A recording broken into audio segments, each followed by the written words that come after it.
देव श्री महावीर भगवान की, गुरु नाम गुरु संत श्रोमणी आचार्य श्री विद्यासागर जी महाराज की, दीक्षा गुरु मुनि श्री सरल सागर जी महाराज की। बोले परम पूज्य मुनि श्री भगवान सागर जी महाराज की जय। नमोस्तु महाराज जी। नमोस्तु। आचार्य सम्मत भद्र वादी मुनि थे। वो बगैर तर्क के, बगैर परीक्षा के आगे कदम नहीं बढ़ाते थे। जब उन्हें सम्राट ने कहा करो नमस्कार,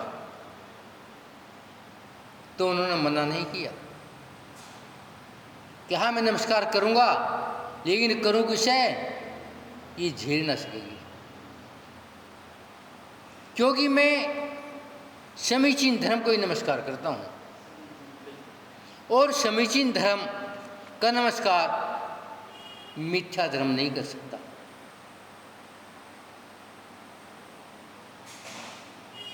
लेकिन सम्राट कहता आप तो करो, नहीं झेलेगा तो हम अपना देखेंगे। जिस प्रकार के मानव सहज होता है और ये विकृति ले आए तो सहन नहीं करती। विकृति का मतलब कषाय बढ़ जाए, क्रोध बढ़ जाए, अहंकार बढ़ जाए, माचारी बढ़ जाए, लोभ है, सहन नहीं करती।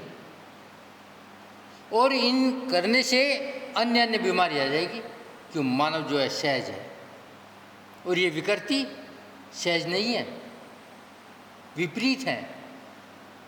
बीमारी होने का कारण कषाय है, लेकिन मैं उसे विपरीत नहीं मानता। यदि विपरीत मान लेता तो काम ठीक हो जाता और समीचीन धर्म आ जाता। विचार करो, सम्राट के लिए चक्रवर्ती, सुभोग चक्रवर्ती समीचीन धर्म भूल गया, कि जबकि वो महान सम्राट था, चक्रवर्ती बड़ा सम्राट नहीं होता। वो धर्म भूल के लोभ में आ गया। काहे के लोभ में? रसना जी के लोभ में आ गया। और रसना जी के लोभ में आने के बाद में क्या करा? सातवें नरक चला गया।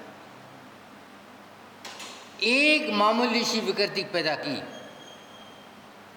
जबकि उसको भोज्य सामग्री की कमी नहीं थी। चक्रवर्ती था।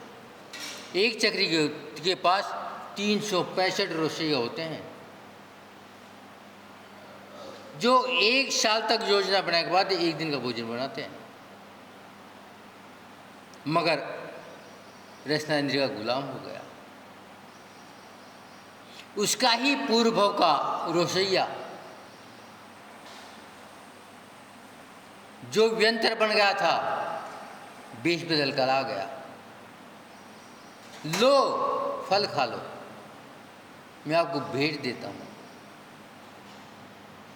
देखने में फल सुंदर है, रसीला है, सुगंधित है, रूपवान है, चिकना है, बस आकर्षित हो गया। सच्चाई नहीं समझा, समीचीनता नहीं समझा और फल खा लिया। अब फल खाने के बाद में ललायित हो गया, ये फल बहुत सुंदर है, कल भी मिल जाए, परसों भी मिल जाए, रोज मिल जाए। और कहा बहुत सुंदर फल है, कल भी दे देना। बस हो गया रसना का गुलाम, कल भी दे देना। और वो मालिक कल भी फल दे दिया,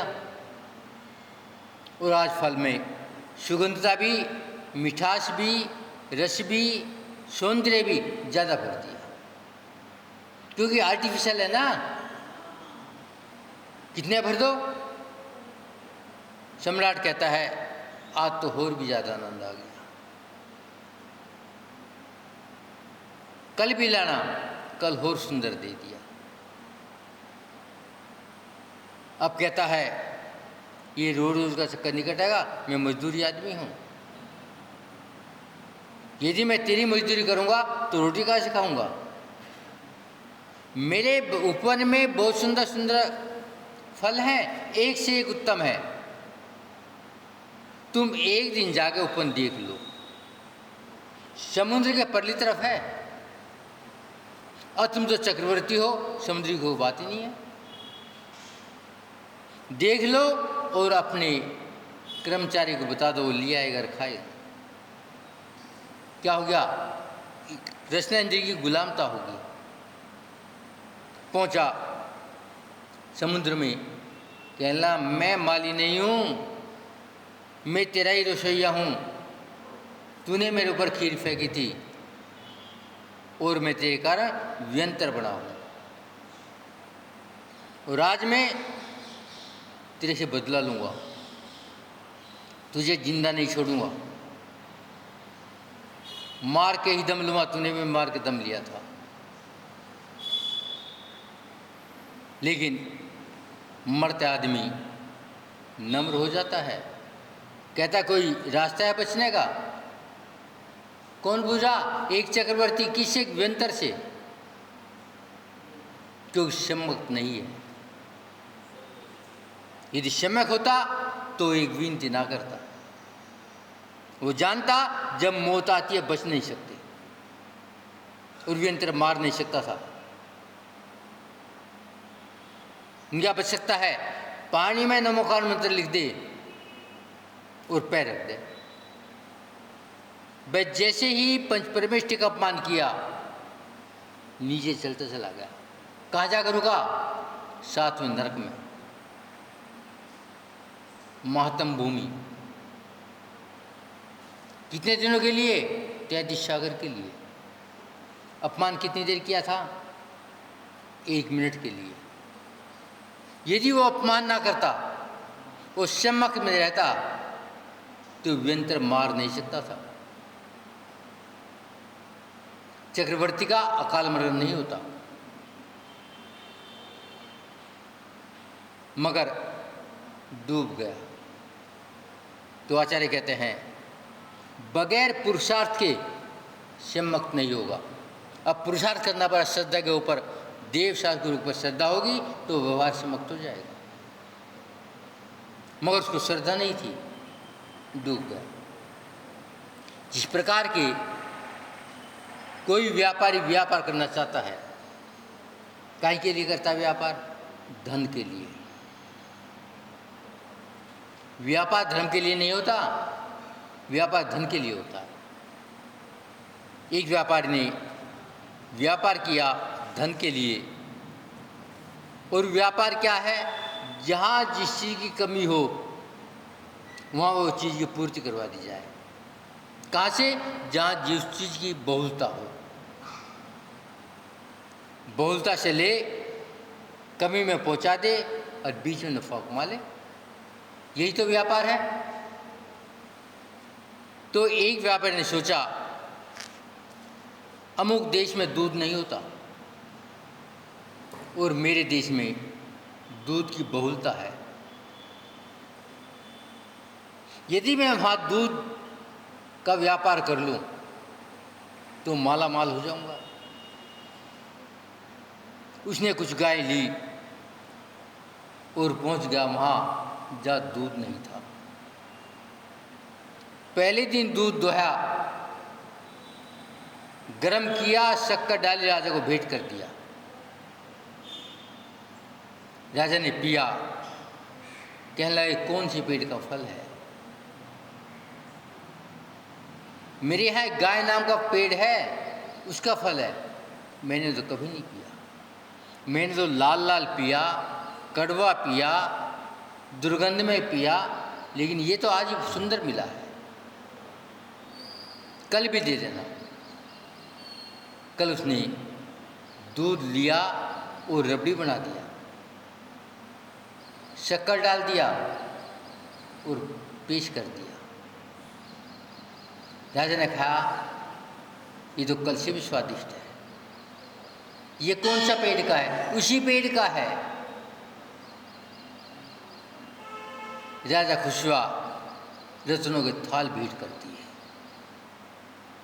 अगले दिन फिर दूध का छेना बनाया, रसगुल्ले बनाए, चाशनी में पाक दिए और राजा को भेंट कर दिए। राजा कहता है ये किसका फल है? ये भी उसका है। वो कितने फल देता? बहुत तरह के देता है। राजा ने रोजाना थाल भर भर के मोती माणक के भेंट करता रहा। अब वो व्यापारी सोचता है तू धन कमाने के लिए आता, धन बहुत हो गया, चलो अपने देश चलते हैं। उद्देश्य तो धन कमाने का था ना, पूरा हो गया। उसने सम्राट से कहा अब मैं अपने देश जाऊंगा। सम्राट कहता है वो वृक्ष हमें दे दो जिसने सुंदर सुंदर पकवान दिए हैं। वो कहता है व्यापारी ठीक है तुम रख लो। एक 50 रुपए की गाय में 50 अरब रुपए के हीरे ले चुका है, छोड़ दो गाय। सम्राट ने अपनी सेना उसकी देख रेख में छोड़ दिया और कह दिया जो भी ये फल दे मेरे पास ले आना। गाय ने क्या दिया? क्योंकि पुरुषार्थ नहीं है, सम्मक्त को जाना नहीं है, और मिथ्यात्व को ही सम्मक्त मान लिया है। देखा दुर्गंध है, रंग भी ठीक नहीं है, स्वाद भी ठीक नहीं है, क्या है? उसने धोखा दिया है, वो पेड़ नहीं दिया, नकली पेड़ दे गया। पेड़ नकली नहीं है, सोच नकली है। ना तो पुरुषार्थ किया, ना सम्मत की कला सीखी। उसके पास पकड़ो धोखेबाज को। मेरा पेड़ असली कहाँ है? अब वही है, ये तो ये दिया है, चल दिखाओ। दूध दुहा, उबाला, मिष्ठान बनाए, देख लो। अच्छा कहना मतलब है जब हम सम्मत कला सीख जाएंगे, जब देव शास्त्र गुरु पर श्रद्धा हो जाएगी, जब ही समीचीन फल मिलेंगे। अन्यथा क्या मिलेंगे? वही मिलेंगे जो आज तक अनादिकाल से मिलता आया है, जन्म और मरण। सभी गति मिलेंगी, मगर समीचीनता जब ही आएगी जब हम सम्मत को समझेंगे।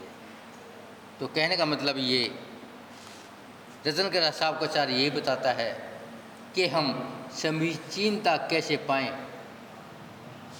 ओरिजिनलता कैसे पाएं। उसके लिए सबसे पहले देव शास्त्र गुरु के ऊपर श्रद्धान करना पड़ेगा। कौन से देव शास्त्र गुरु पे? जो सच्चे हों। श्रद्धान तो अनादि निकलता है, कभी श्रद्धान में कमी नहीं आई, मगर सच्चों को पहचाना नहीं, इसलिए हम धोखा खाते हैं। अभी यही समझना है कि हम सच्चों को पहचानें, उनके ऊपर श्रद्धा करें, बस हमारा मोक्ष मार्ग प्रशस्त हो जाएगा। ओम शांति।